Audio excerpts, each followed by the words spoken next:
Assalamualaikum warahmatullahi wabarakatuh. Kembali lagi di channel Portal Dimensi dan tentunya masih bersama saya Kang Selamat di sini. Kali ini Kang Selamat akan membawakan kisah yang berjudul Misteri di Balik Kabut Gunung Salak. Cerita ini ditulis oleh Aksara. Sebelum kita masuk ke ceritanya, buat kalian yang belum subscribe channel ini, tekan tombol subscribe-nya terlebih dahulu dan tekan tombol notifikasinya agar kalian tidak ketinggalan cerita terbaru dari Portal Dimensi. Gak usah berlama-lama lagi, langsung saja kita masuk ke ceritanya. Misteri di Balik Gunung Salak.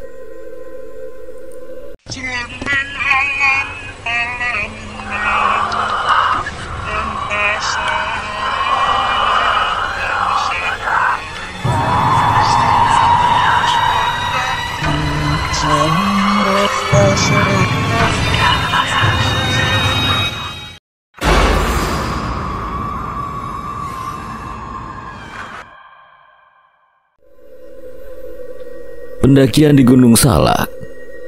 Sebuah keluarga yang tampak sempurna akhirnya harus terpecah karena kehadiran orang ketiga. Pernikahan yang telah berjalan lebih dari 5 tahun berujung pada perceraian. Namaku Angga. Aku bekerja di salah satu perusahaan swasta, menjalani hidup yang biasa saja. Sampai semuanya berubah. Beberapa hari yang lalu aku dan istriku Raras, kami bertengkar hebat, emosinya meledak dan tanpa pikir panjang, ia pergi meninggalkan rumah. Awalnya aku pikir ini hanya pertengkaran biasa.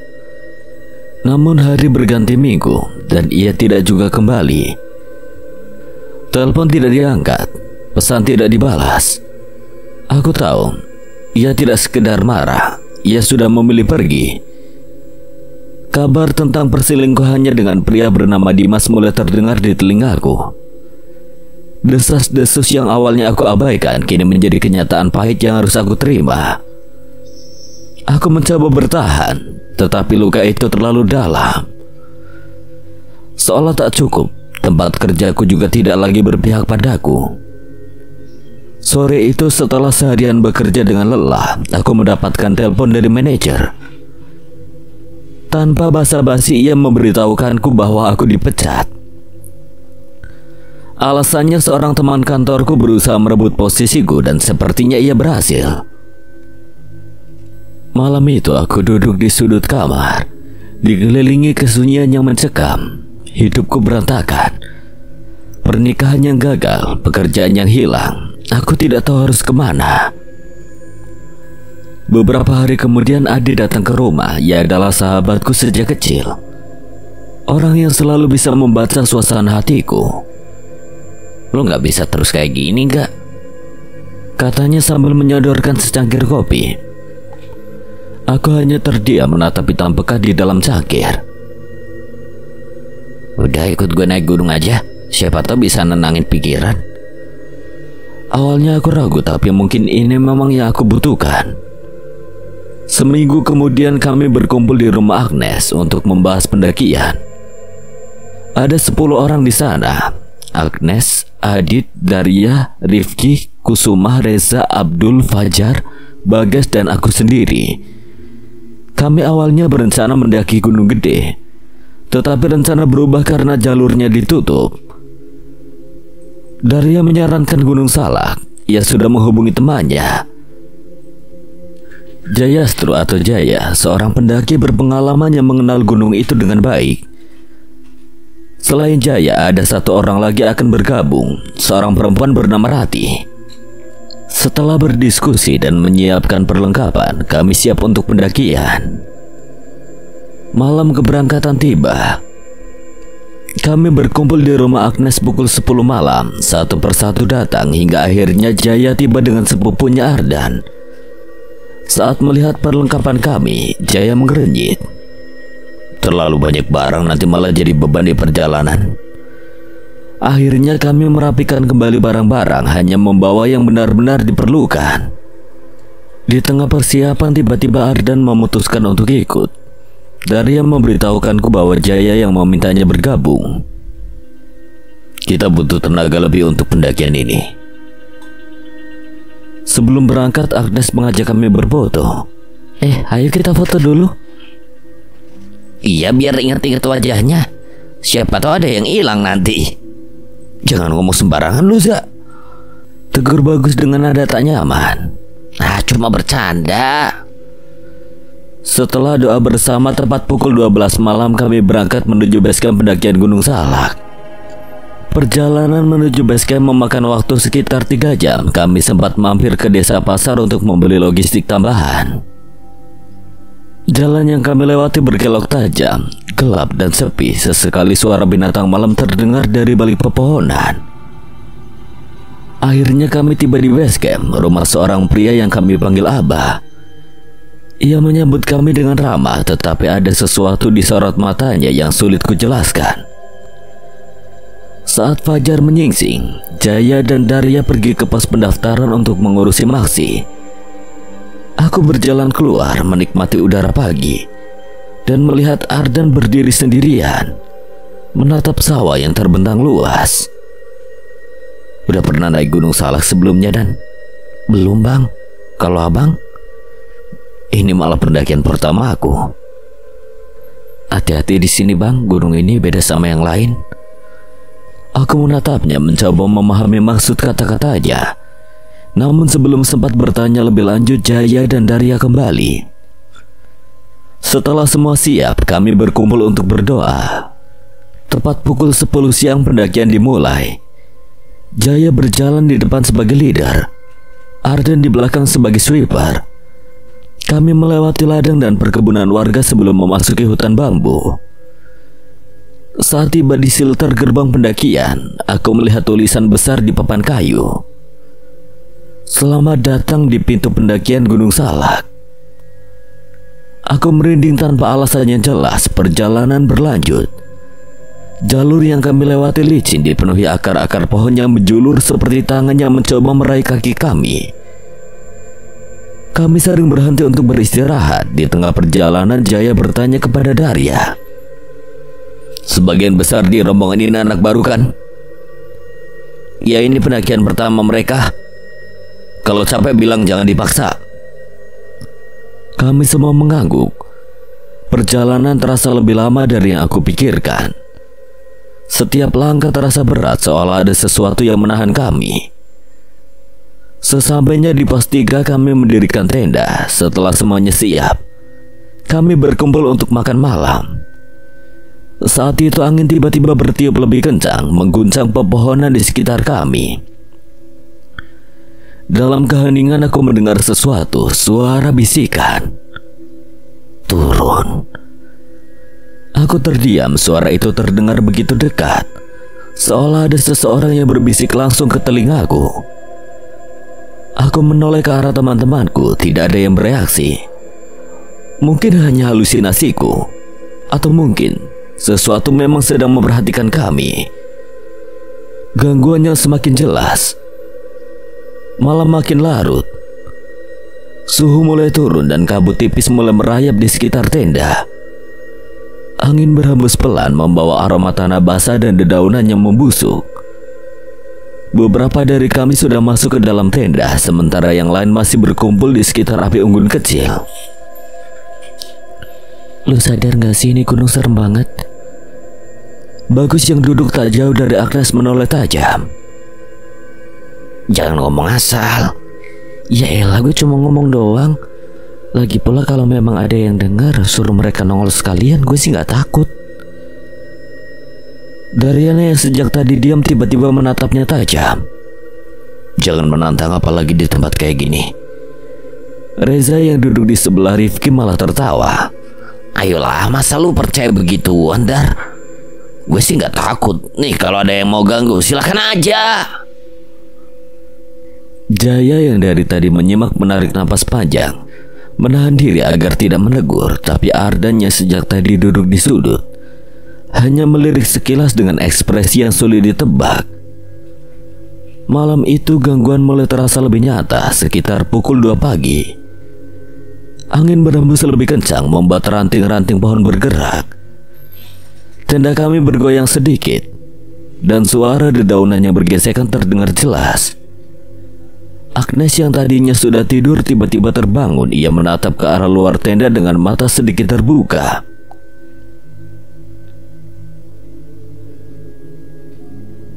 Ada yang jalan di luar. Dari dalam tenda aku bisa mendengar suara langkah kaki pelan, teratur seperti orang yang sedang berjalan mengelilingi tenda kami. Aku menahan napas berusaha memastikan apakah itu hanya perasaanku saja. Tapi tidak. Langkah itu berhenti tepat di depan tenda. Agnes menoleh ke arah Rati yang tidur di sampingnya dan aku yang tidur di sisi bersebelahan. Rati juga membuka mata menatapku dengan ekspresi yang sama waspada. Lalu suara itu datang lagi. Bisikan suara lirih hampir tak terdengar seperti seseorang yang sedang berbicara tepat di luar tenda. Agnes langsung duduk tegak disusul dengan kami yang ikut duduk sambil memperhatikan. Ada yang denger itu. Jaya yang tidur di tenda lain, ia langsung keluar disusul dengan Daria yang ikut keluar. Mata Jaya menatap tajam ke arah hutan seolah mencari sesuatu. Ardan juga keluar dari tendanya. Ekspresinya masih datar tetapi matanya tajam. Ada yang denger gak? Aku menengok dan mengangguk atas ucapan Bagus. Ada suara. Reza dan Rifki yang baru bangun malah tertawa. Udah, lu semua parno aja, bisa jadi cuma suara angin. Terserah. Daria kembali ke dalam tenda, tapi aku tahu ini bukan sekedar suara angin. Aku bisa merasakan sesuatu.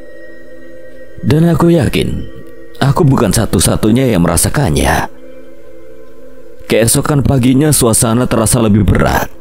Tidak ada yang membahas suara aneh tadi malam. Tapi aku tahu beberapa dari kami merasakannya. Saat sarapan, Reza dan Rifki malah sibuk bersanda. Kalau beneran ada hantu di sini, gue sih bakal aja kenalan, siapa tahu cakep. Reza tertawa. Aku melihat Daria menatap tajam, sementara Jaya hanya menghela napas panjang.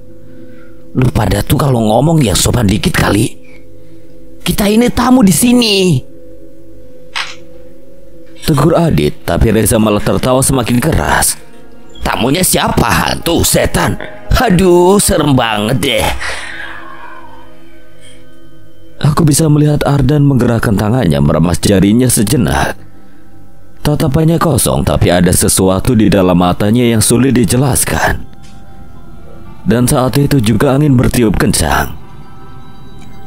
Kabut turun lebih cepat dari biasanya, menyelimuti kami dalam sekejap. Udara mendadak menjadi jauh lebih dingin. Aku mendengar Jaya berbisik. Sudah mulai. Aku menelan ludah. Mulai maksudnya apa? Aku belum tahu, tapi satu hal yang pasti. Sesuatu yang sedang mengawasi kami dari kabut yang tidak wajar. Kabut semakin menebal, menyelimuti seluruh area perkemahan kami dengan cepat. Hanya dalam hitungan detik, jarak pandang berkurang drastis. Bahkan tenda yang hanya berjarak beberapa langkah pun mulai samar-samar terlihat. Aku merapatkan jaket, mencoba mengusir hawa dingin yang tiba-tiba menyeruak. Daya pandang kita berkurang. Harusnya gak secepat ini kabut turun. Ucap Bagus. Aku melihat Jaya, ia duduk di atas tanah seperti sedang merasakan sesuatu. Paling juga cuaca buruk. Rifki santai sambil memasukkan tangannya ke dalam saku jaketnya. Iya, cuaca buruk ditambah dengan orang-orang yang terlalu banyak mikir. Udahlah, ini cuma kabut biasa. Aku melirik Jaya dan Ardan, keduanya saling berpandangan. Tapi tidak ada yang mengatakan apa-apa. Lalu suara itu datang lagi. Pergi. Aku membeku, itu bukan suara angin, itu suara yang sama seperti tadi malam. Tapi kali ini suara itu lebih jelas. Lo denger gak, Dit? Iya. Kami bukan satu-satunya. Ardan juga mendongak dari tempat duduknya. Ekspresinya datar, tapi matanya tajam seperti mencoba mencari sesuatu di dalam kabut. Kemudian tiba-tiba Suara ranting besar patah bergema dari dalam hutan. Kami semua terdiam. Angin. Ucap Reza cepat seolah mencoba meyakinkan dirinya sendiri. Tidak ada yang membalas. Jaya perlahan berdiri. Ia menoleh ke arah hutan lalu bergumam. Bukan.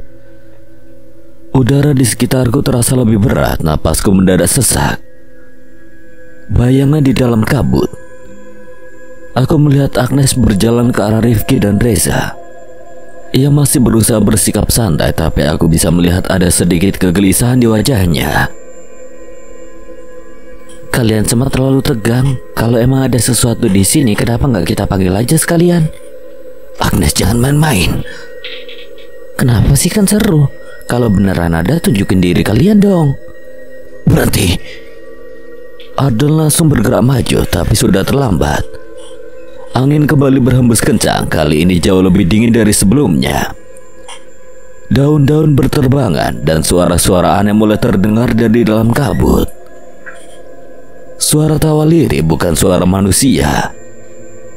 Aku menoleh ke sekeliling mencoba mencari sumbernya, tapi yang kulihat justru sesuatu yang membuat darahku berdesir. Sebuah bayangan hitam tinggi berdiri di dalam kabut. Aku berkedip memastikan penglihatanku tidak salah, tapi bayangan itu masih ada di sana. Tak bergerak, tidak bersuara, hanya berdiri. Jaya juga melihatnya. Ia langsung bergerak, matanya menatap tajam. Jangan lihat ke matanya. Reza dan Rifki malah tertawa. Udah, ini pasti cuma ilusi aja. Lalu bayangan itu bergerak, tiba-tiba muncul lebih dekat. Dadaku langsung sesak. Lebih dekat lagi, dalam waktu singkat bayangan itu sudah berada tepat di belakang Rifki dan Reza. Tapi anehnya, mereka tidak menyadarinya, hanya kami yang melihatnya. Ardan yang sejak tadi diam, ia menatap bayangan itu tanpa ragu lalu berkata dengan suara pelan, "Pergi." Tiba-tiba kabut bergerak seperti ombak, bayangan itu menghilang secepat kilat. Semuanya kembali normal, hanya saja kini kami tahu kami tidak sendirian di gunung ini. Mereka melanjutkan perjalanan dengan langkah yang lebih hati-hati. Jalan setapak yang mereka lalui semakin menanjak, licin karena tanah yang lembab dan dipenuhi akar-akar pohon besar yang mencuat dari dalam tanah. Kabut masih menyelimuti jalur, meski tidak setebal sebelumnya. Angin dingin sesekali berhembus, membawa suara samar dari dalam hutan. Tak ada yang berbicara, semua orang fokus melangkah. Reza dan Rifki yang biasanya banyak bicara kini terlihat lebih diam. Wajah mereka masih menyiratkan kesombongan, tapi sesekali mereka melirik ke belakang seolah memastikan tidak ada sesuatu yang mengikuti. Agnes juga tidak lagi melontarkan komentar asal. Ia berjalan di tengah rombongan, kadang melirik ke Jaya, Daria, dan Ardan. Mungkin merasa sedikit waspada setelah kejadian tadi. Adit berjalan di sampingku yang menarik napas panjang. Lu sadar gak, suasananya berbeda banget dari tadi? Iya, kayak ada yang ngeliatin dari jauh. Daria yang berjalan di depan tiba-tiba berhenti. Kita istirahat sebentar. Semua orang langsung duduk di akar-akar pohon besar yang melintang di sepanjang jalur. Beberapa ada yang meminum air, sementara yang lain hanya diam menikmati udara dingin yang menusuk kulit. Aku memperhatikan Jaya menutup matanya seperti sedang merasakan sesuatu. Lalu perlahan ia membuka matanya dan menoleh ke arah Ardan. Kamu sadar kan? Iya. Aku tak tahu apa yang mereka bicarakan, tapi jelas ada sesuatu yang hanya mereka berdua bisa rasakan. Daria dan Jaya berdiri memberi isyarat untuk melanjutkan perjalanan. Kami bangkit, merapikan barang lalu kembali berjalan. Semakin tinggi kami mendaki, semakin terasa bahwa Gunung Salak menyimpan lebih banyak rahasia dari yang kami kira. Setelah melewati jalur menanjak yang dipenuhi akar pohon besar, kami akhirnya tiba di pos 4. Matahari mulai tenggelam, menyisakan semburat jingga di ufuk barat. Kabut mulai turun menyelimuti hutan dengan kelembapan yang menusuk tulang. kita bermalam di sini. Udara bakal makin dingin, pastikan semua tenda terpasang dengan benar. Ucap Jaya yang sejak awal memang berpengalaman dalam mendaki. Kami segera bergerak mendirikan tenda satu persatu. Angin bertiup kencang, membuat beberapa dari kami kesulitan menjaga tenda tetap berdiri. Bangke, susah banget ini pasangnya. Dasar gak bisa kerja lu, Rif. Lu aja yang pasang kalau bisa, Za. Daria yang sejak tadi membantu Abdul dan Fajar mendirikan tenda hanya menghela napas. Jangan ribut, udah capek, mending fokus biar kita bisa istirahat. Ardan hanya melirik mereka sekilas, tapi ada sesuatu dalam sorot matanya. Sejak tadi dia diam seperti sedang memikirkan sesuatu. Saat tenda sudah berdiri, kami semua duduk di tengah membentuk lingkaran kecil untuk makan malam. Lampu senter kami menyala redup menyoroti wajah masing-masing. Lu sadar gak sih tempat ini agak beda auranya? Apanya yang beda, Nes? Kayak terlalu sunyi gitu loh, Rat. Biasanya kan kalau di hutan kan ada suara jangkrik, burung malam atau apa, kayak ini gak ada. Kami semua terdiam sejenak menyadari kebenaran ucapannya. Daria menatap sekeliling. Jangan terlalu dipikirin, mungkin kita aja yang kebawa suasana. Namun baru saja Daria selesai bicara, tiba-tiba terdengar suara dari dalam hutan. Sontak semua kepala menoleh ke arah sumber suara. Cuma ranting jatuh kali, ucap Rifki dengan nada meremehkan. Ardan yang sejak tadi diam akhirnya berbicara. Mungkin. Tapi dari nada suaranya aku bisa tahu dia tidak sepenuhnya yakin. Kita melanjutkan makan dengan lebih hati-hati. Angin kembali berhembus, membawa serta suara yang aneh seperti bisikan samar yang datang dari kejauhan. Rati menggenggam sendoknya lebih erat. Kayaknya kita harus tidur lebih awal malam ini. Beberapa dari kami setuju. Setelah mencuci alat makan, satu persatu masuk ke dalam tenda menyisakan Reza, Rifki, Bagus, Abdul, aku, dan Ardan yang aku lihat masih menikmati suasana sambil sesekali melihat ke sekitar. Malam itu kita berbincang sambil menikmati suasana. Kami masih duduk melingkar, ditemani sisa-sisa nyala api kecil yang mulai redup. Udara makin dingin dan kabut yang menggantung di antara pepohonan seakan menelan suara-suara alam. Tak ada jangkrik, tak ada burung malam, hanya desir angin yang terasa aneh seperti berbisik di telinga. Reza yang sejak tadi hanya sibuk menghangatkan tangan di dekat api tiba-tiba menyeringai kecil. Gue jadi ingat cerita lama soal Gunung Salak. Apaan, Za? Rifki menoleh tertarik. Reza meneguk sedikit kopinya sebelum melanjutkan. Dulu ada rombongan pendaki yang nekat muncak lewat jalur ini. Gak semua dari mereka turun. Aku melirik ke arah Ardan dan Bagus. Ardan masih tenang, tapi sorot matanya sedikit berubah. Serius? Tanya Abdul meski nada suaranya menunjukkan dia lebih ingin cerita ini tidak dilanjutkan. Ada satu orang yang selamat. Dia cerita kalau malam kedua, kayak kita sekarang nih, mereka mulai dengar suara langkah-langkah di luar tenda. Awalnya dikira cuma teman mereka yang ke toilet, tapi lama-lama suara itu makin banyak. Kayak ada rombongan lain yang jalan di sekitar mereka. Angin berhembus lebih kencang, membuat daun-daun kering di tanah berdesir. Terus, pas mereka cek besoknya, jejak kaki yang tersisa di tanah bukan jejak manusia. Hening. Di sisi lain, Daria berusaha memejamkan mata di dalam tenda, tapi tidak ada kenyamanan yang bisa ia temukan.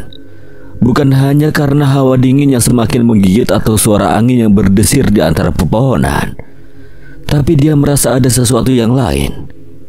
Sesuatu yang membuatnya gelisah. Dia menarik napas dalam, mencoba mengabaikan perasaan itu, tapi matanya tetap terbuka setiap kali dia hampir terlelap. Selalu ada sensasi yang menurutnya aneh, hingga akhirnya suara bisikan dari luar terdengar semakin jelas. Di luar tenda, Rifki masih dengan ceritanya. Pernah dengar cerita pendaki yang dipanggil namanya? Dipanggil? Iya. Katanya kalau lagi di gunung dan ada yang manggil nama lo, jangan pernah jawab kalau lo gak yakin siapa yang manggil. Aku yang mendengar itu langsung merinding. Kenapa? Karena bisa jadi yang manggil bukan manusia. Banyak kejadian pendaki yang nyasar atau hilang setelah mereka jawab panggilan yang gak jelas itu. Daria bangkit perlahan menyingkap sedikit pintu tenda. Dari celah kecil dia melihat yang lain masih duduk melingkar di sekitar api unggun. Reza dan Rifki sedang asik bercerita sementara yang lain mendengarkan dengan raut wajah yang semakin tegang. Dia menghela napas selalu memutuskan keluar. Begitu kakinya menginjak tanah dingin di luar, angin langsung menerpa wajahnya. Dia menyipitkan mata memperhatikan teman-temannya. "Lu gak bisa tidur?" tanya Angga yang menyadari kehadirannya. Daria hanya menggeleng. "Gak nyaman," jawabnya singkat lalu duduk di samping Angga. Dia mau minum sedikit kopi dari gelas yang masih hangat di sana. "Pas banget, Dar. Gue baru aja cerita soal pendaki yang dipanggil namanya." "Jangan asal ngomong." "Tenang aja kali, Dar. Gue kan cuma cerita." Daria hanya mendengarkan sambil sesekali melirik ke arah hutan. Ada perasaan yang mengganggu, seperti ada sesuatu yang bergerak di antara kabut. Bayangan gelap yang berlalu begitu cepat hingga sulit dipastikan apakah itu hanya ilusi atau sesuatu yang nyata. Aku melirik ke arah Ardan. Sejak tadi dia hanya diam, tapi rahangnya mengeras. Matanya sesekali melirik ke arah hutan. Saat itulah sesuatu terjadi. Sebuah suara keras dari dalam hutan. Kami semua tersentak. Angin berhembus lebih dingin, membuat api unggun kami berkedip lemah. Daun-daun kering kembali berdesir, tapi kali ini seperti ada sesuatu yang bergerak di antara mereka. Ardan perlahan berdiri. Matanya masih mengarah ke kegelapan hutan. Aku mencoba menajamkan telinga, dan saat itulah samar-samar aku mulai mendengar sesuatu langkah kaki. Banyak. Bukan cuma satu atau dua, tapi seperti ada rombongan yang berjalan di antara pepohonan mendekat. Jantungku berdegup lebih cepat. Aku melirik ke arah Ardan yang sejak tadi sudah peka terhadap sesuatu. Tiba-tiba Jaya keluar dari tenda. Matanya menatap lurus ke arah hutan. Lalu bisikan itu terdengar. Pelan samar memanggil salah satu dari mereka. Daria langsung merasakan hawa dingin menjalar ke tengkuknya. Lalu dia mendengar namanya disebut. Hening. Matanya membesar. Ia menoleh ke teman-temannya berharap ada yang juga mendengar. Namun semua hanya diam, tampak bingung kecuali Ardan. Sorot mata Ardan langsung berubah tajam dan rahangnya mengeras. Dia juga mendengarnya, dan itu berarti yang memanggil bukan berasal dari antara mereka. Hening. Angin seakan berhenti. Mataku bertemu dengan tatapan Ardan, tajam penuh kewaspadaan. Aku tahu dia mendengar suara itu, sama seperti Daria. Bisikan terdengar lagi, lebih dekat, lebih dingin. Aku menelan ludah dalam cahaya api unggun yang semakin redup. Wajah teman-temanku terlihat tegang. Angga mencengkeram jaketnya erat, sementara Bagus tampak menggerakkan bola matanya ke segala arah. Reza dan Rifki yang tadi masih santai bercerita kini terdiam. Hanya Jaya yang terlihat berbeda. Tatapannya lurus ke arah hutan. Ekspresinya sulit diartikan, seakan dia tahu sesuatu yang tidak kita ketahui. Daria yang masih duduk di samping Angga menarik napas dalam. "Kalian dengar gak?" tanyanya, suaranya lebih tenang dari yang seharusnya. Aku melirik ke arah teman-teman lain, tidak ada yang menjawab. Reza tertawa kecil, walau terdengar sedikit dipaksakan. "Udah, jangan bercanda, itu cuma suara angin." "Cuma angin? Sejak kapan angin bisa bicara?" Suasana makin mencekam, dahan patah lagi. Kali ini lebih keras, seakan ada sesuatu yang melangkah ke arah kami. Aku Aku menelan ludah menajamkan telinga. Langkah kaki itu semakin mendekat, pelan tapi pasti. Dan yang membuat bulu kuduk benar-benar berdiri adalah fakta bahwa langkah-langkah itu tidak terdengar dari satu arah saja. Mereka datang dari segala penjuru. Daria perlahan berdiri. Matanya menatap tajam ke kegelapan di sekeliling kami. Lampu, naikkan cahayanya. Abdul buru-buru menyetel headlampnya ke tingkat paling terang, begitu juga dengan yang lain. Tapi sesuatu terasa aneh. Cahaya senter kami tidak menembus kabut, seolah-olah ada tirai tak kasat mata yang menelan cahaya itu sebelum bisa mencapai apapun di luar lingkaran kecil tempat kami duduk. Rati yang baru keluar dari tenda tiba-tiba mencengkeram lengan Angga. Gue kayak dengar sesuatu dari belakang tenda. Suaranya bergetar. Aku menoleh. Di balik kain tenda yang tertiup angin, bayangan gelap samar-samar terlihat. Tinggi, dia mengawasi. Jantungku berdegup semakin kencang. Lalu angin kembali bertiup, kali ini membawa sesuatu yang lebih jelas. Aroma busuk seperti daging membusuk yang bercampur dengan tanah basah. Aku langsung menutup hidung, begitu juga dengan yang lain. Aroma busuk semakin menusuk. Bagus terlihat menelan ludah dengan susah payah. Sementara Abdul mengusap wajahnya berulang kali seperti ingin memastikan dia masih terjaga. Rati semakin mempererat cengkeraman tangannya di lengan Angga. Kita harus ngapain? Langkah kaki itu masih ada berputar-putar di luar jangkauan cahaya kami. Sampai akhirnya suara itu terdengar lagi. Turun. Kali ini lebih panjang, seolah pemilik suara itu sedang menikmati perlahan. Daria langsung merasakan hawa dingin menjalar ke tengkuknya. Dia menoleh ke teman-temannya berharap ada yang juga mendengarnya. Namun semua terlihat sangat gelisah, seperti kita semua mendengar sesuatu yang berbeda masing-masing kecuali Jaya dan Ardan. Jaya yang sejak tadi diam akhirnya bergerak. Dia merogoh kantong jaketnya, menarik keluar sesuatu. Sebuah kain kecil berwarna kuning kecoklatan sudah terlihat tua, tapi masih rapi terlipat.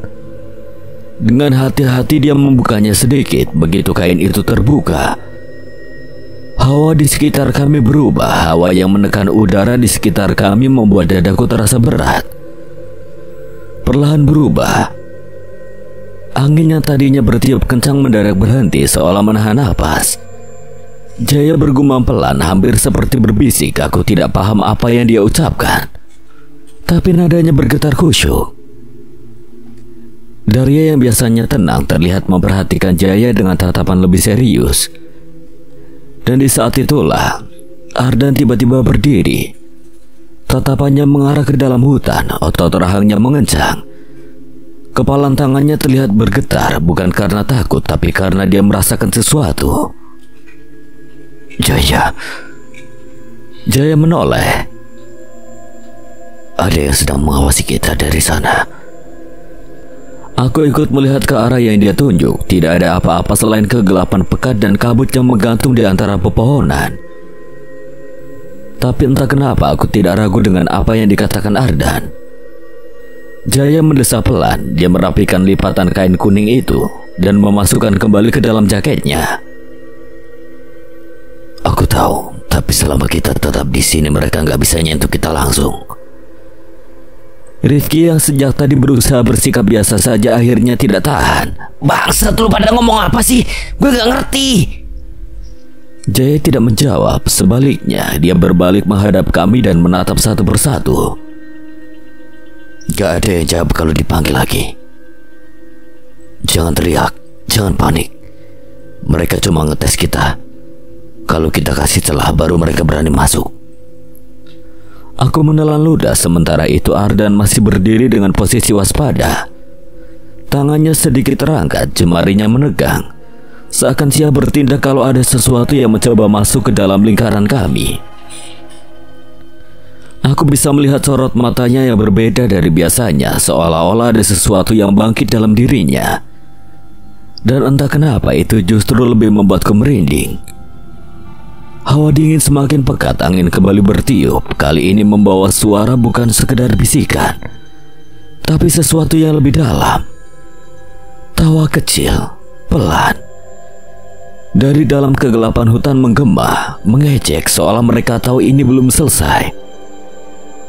Tawa itu terus bergema, mengitari kami dari segala arah. Pelan tapi menusuk. Aku merasakan bulu kuduku berdiri, napasku terasa semakin berat dari sebelumnya. Angga bergeser mendekat ke arah Daria, suaranya sedikit bergetar dan berbisik. Ini mereka cuma main-main kan? Daria tidak langsung menjawab, matanya masih terpaku ke dalam kegelapan. Jaya menghela napas pendek. Mereka mau lihat siapa yang paling gampang dibuat takut. Seakan merespon ucapan Jaya, tiba-tiba tenda kami bergoyang. Seperti ada sesuatu atau seseorang yang menghantam dari luar. Rati menahan jeritan, membekap mulutnya dengan kedua tangan. Abdul yang sejak tadi berusaha tetap tenang, kini memegang tas carrier-nya erat. Entah untuk pegangan atau untuk persiapan kabur. Kita nggak boleh panik, mereka cuma cari celah. Ardan masih berdiri di tempatnya, matanya tidak lepas dari hutan. Lalu suara langkah kaki itu berhenti, semuanya terdiam. Sepi, tidak ada lagi tawa. Tidak ada lagi bisikan, namun justru karena itulah aku merasa lebih penakut. Bagus menelan ludah. Udah pergi. Tiba-tiba, sebuah suara melengking pecah dari dalam hutan, bukan suara manusia. Lebih seperti suara sesuatu yang berasal dari dasar bumi. Dalam sepersekian detik, kabut di sekitar kami bergerak aneh, berputar-putar seperti pusaran air, lalu pecah ke segala arah. Dan dari dalam muncul kegelapan, sosok bayangan tinggi muncul. Tinggi, kurus, kulitnya hitam legam, dengan mata cekung yang bersinar kemerahan. Dari mulutnya yang lebar, suara itu keluar lagi. Tawa, menatap langsung ke arah kami. Ardan mencengkeram tangannya lebih erat. Aku bisa melihat otot di lengannya menegang, rahangnya mengeras. Jaya merogoh kantongnya, menarik keluar sesuatu, sebuah benda kecil yang sekilas terlihat seperti butiran tasbih atau batu akik. Dia mengambil napas lalu perlahan mengangkat telapak tangannya sambil memutar tasbih, dan kemudian makhluk itu melangkah ke arah kami. Satu langkah, dua langkah. Tanah di bawahnya seperti bergetar, dan seketika aku sadar kami sudah melewati batas mereka. Mereka tidak lagi sekedar menguji nyali, mereka datang untuk mengambil sesuatu atau seseorang. Makhluk itu berhenti tepat di hadapan kami. Keheningan menyelimuti udara. Bahkan tawa yang sebelumnya mengganggu kini terhenti begitu saja, seolah ditelan oleh kabut tebal yang semakin mengental. Hanya suara napas kami yang terdengar cepat dan terengah-engah di tengah ketegangan yang masih menggantung di udara. Ardan tetap berdiri, namun tatapannya kini lebih terfokus. Daria hanya tertunduk. Bibirnya terkunci rapat. Aku bisa merasakan dia sedang memusatkan seluruh perhatiannya pada makhluk itu. Makhluk itu hanya berdiri menatap kami dengan mata cekung yang menyala kemerahan, namun tidak bergerak. Beberapa detik berlalu begitu saja, dan perlahan kami semua mulai merasakan hawa dingin yang tadi mencekam dan mulai mereda. Jaya menghembuskan napas pelan, wajahnya masih tenang meski jelas ia juga tidak sepenuhnya lepas dari kewaspadaan. Jangan lupa tetap waspada. Mereka hanya ingin menguji kalau kita tetap diam. Mereka tidak akan berani lebih jauh. Makhluk itu akhirnya mundur sedikit, perlahan menghilang kembali ke dalam kabut. Tanah di sekitarnya tidak bergetar lagi, dan suasana yang tadinya sangat tegang perlahan kembali seperti semula, meski kabut masih menggantung di sekitar kami. Ardan melepaskan kepalan tangannya meski matanya masih waspada. Mereka sudah pergi, tapi untuk sementara ini. Bagus menghela napas panjang, hampir seperti dia baru sadar kalau dia menahan napas sepanjang waktu. Gila, itu gak lucu. Angga yang masih memegangi lengan Daria mencoba tersenyum walau senyumannya dipaksa. Akhirnya selesai. Daria menatap Ardan lalu perlahan berbicara. Mereka akan kembali. Ardan menggelengkan kepala. Tidak sekarang, tapi kita harus tetap waspada. Tenda kami yang tadi sempat goyah itu kini kembali tenang. Hawa dinginnya mencekam berangsur-angsur menghilang dan angin kembali berhembus perlahan, membawa kesunyiannya agak lebih menyenangkan. Namun meski ketegangan sedikit mereda, kami tahu, sama seperti yang Jaya dan Ardan katakan, ini belum berakhir. Dengan perlahan kami semua kembali ke tenda masing-masing, mempersiapkan diri untuk malam yang masih panjang. Dan meskipun tampaknya kami bisa tidur, setiap dari kami tahu bahwa besok adalah tantangan baru. Kegelapan malam ini mungkin sudah berlalu, tapi perjalanan kami ke puncak gunung dan apa yang menunggu di sana baru saja dimulai. Udara semakin dingin ketika mereka hampir mencapai puncak. Langit mulai berubah warna, gradasi jingga dan ungu menghiasi cakrawala, menandakan matahari mulai tenggelam di ufuk barat. Napas mereka berat, tapi semangat untuk melihat pemandangan dari atas gunung mengalahkan rasa lelah yang menggerogoti tubuh. Gila, airnya, gumam Rifki setengah tidak percaya saat melihat puncak hanya beberapa meter lagi di depan mereka. Mereka mempercepat langkah saling menyemangati meskipun kaki terasa berat. Dan begitu mereka sampai pemandangan di puncak, mata mereka membelalak. Gunung-gunung lain terlihat dari kejauhan, sebagian tertutup kabut tipis yang tampak seperti lautan awan. Langit perlahan berubah menjadi gelap, memberikan nuansa magis, sementara angin berhembus lembut menerpa wajah mereka. Worth it banget nih. Bagus tersenyum puas. Beberapa dari mereka duduk menikmati suasana. Angga mengeluarkan kamera untuk mengabadikan momen, sementara yang lainnya hanya terdiam, meresapi keindahan yang terasa hampir tak nyata. Saat yang lain masih menikmati keindahan puncak, Jaya tiba-tiba terlihat tidak nyaman. Ekspresinya berubah serius. Dia melirik ke arah Ardan yang ternyata juga merasakan hal yang sama. Ada sesuatu di udara, sesuatu yang tidak seharusnya ada. Ardan berusaha tetap tenang, tapi matanya tajam menyapu sekitar, mencoba mencari sumber dari perasaan aneh itu. Lu ngerasain juga ya? Ya, sesuatu nunggu kita di perjalanan turun, Jay. Mereka saling bertukar pandang sejenak, sama-sama tahu bahwa hal ini bukanlah sesuatu yang bisa dibicarakan sembarangan di depan semua orang. Di sisi lain, Daria yang tidak memiliki sensitivitas seperti mereka tetap bisa merasakan atmosfer yang tiba-tiba berubah. Dia tidak tahu pasti apa yang terjadi, tapi instingnya sebagai pendaki berpengalaman mengatakan sesuatu yang buruk bisa terjadi kalau mereka panik. Jadi sebelum suasana berubah jadi tegang, Daria mengambil peran. Oke, kita udah puas di sini. Sebelum makin malam, lebih baik kita turun, ucapnya dengan suara tenang tapi tegas saat kabut mulai turun perlahan dan menciptakan suasana aneh. Beberapa orang mulai terlihat gelisah. Agnes mulai mengoceh. Kok kabutnya jadi gini sih? Suara Agnes terdengar sedikit panik. Rifki dan Reza tampak resah, tapi Daria tetap menjaga sikapnya. Langkah mereka terhenti sejenak, mencoba menyesuaikan mata dengan kabut yang semakin tebal. Tenang, semuanya tetap dekat. Jangan ada yang jalan sendirian. Daria mencoba merangkul teman-temannya agar tidak panik. Kabut yang mengaburkan jalan, langkah yang menghilang, langkah mereka semakin hati-hati. Kabut turun begitu cepat seperti menyelimuti gunung dalam kepungan samar yang membingungkan.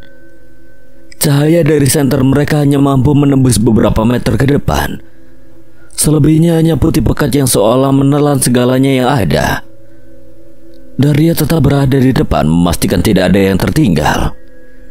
Jangan ada yang terpisah, ikuti suara. Namun semakin lama mereka berjalan, suasana semakin aneh, angin terasa mati. Tidak ada suara burung malam atau hewan lain. Hanya langkah kaki mereka sendiri yang terdengar. Sesekali bercampur dengan hela napas gugup dari beberapa anggota tim, lalu sesuatu terjadi. Tim terpecah tanpa sadar. Tunggu. Kok jalannya jadi beda ya? Kusuma menghentikan langkahnya yang menyorotkan senter ke sekitar. Jalur yang mereka lewati tampak asing, padahal harusnya mereka hanya mengikuti jalur yang sama saat mendaki. Lu yakin?